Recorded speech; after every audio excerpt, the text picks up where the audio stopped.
And welcome to this cultural program. I am your anchor Moksha and I am excited to be here with my co-anchor Ritaishi. Namaste. We are thrilled to host in this special event. Our next performance is our song Ennala Kuttachanavana from the movie Varsha. That's right. The iconic song has become favorite among the music lovers for a year. This iconic song has become favorite for music lovers and that transport the word from love and beauty. The song is masterpiece. Our friends had worked so hard to perform in this event.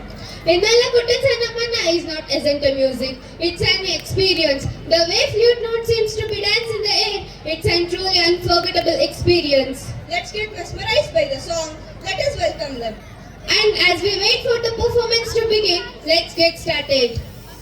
Let's welcome them in the word of love, music and beauty. Let the music begin and let's get start the performance. Let's cheer them. Thank you.